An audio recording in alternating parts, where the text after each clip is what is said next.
Alors, j'utilise des épaules de porc afin de récolter la chair pour préparer de la farce.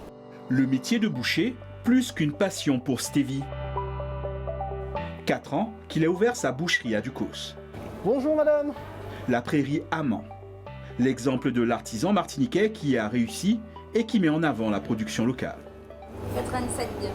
C'est parfait. Notre viande est impeccable.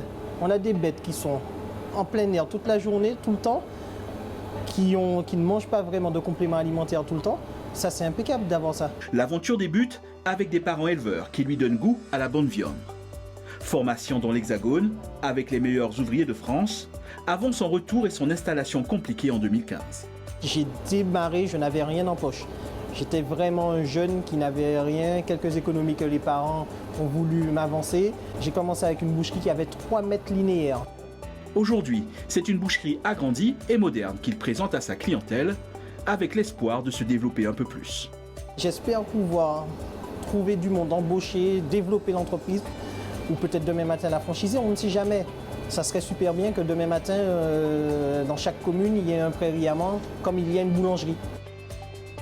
Une trajectoire rêvée, comme justement celle de cette boulangerie-pâtisserie. Maura y travaille. Elle est responsable réseau du groupe Fessilda, mais il lui arrive aussi de mettre la main à la pâte. Il faut être polyvalent dans la limite des possibilités. La Fessilda, c'est 6 établissements en Martinique. Une aventure qui débute 5 ans plus tôt grâce à leur créateur Frédéric Saint-Élie, qui possédait déjà 2 boulangeries et points chauds au marin.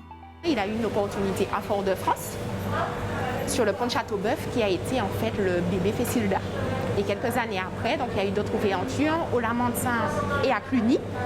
Et tous les magasins donc, déjà existants ont changé de nom et sont passés Fessilda. Malgré le succès, ici, c'est le côté artisanal qui est mis en avant. Le leitmotiv de la marque, c'est vraiment proposer aux clients des produits de qualité. On va apporter des saveurs locales, on tient toujours aussi à la pâtisserie locale. Exemple de success story d'artisans martiniquais, preuve d'un savoir-faire local.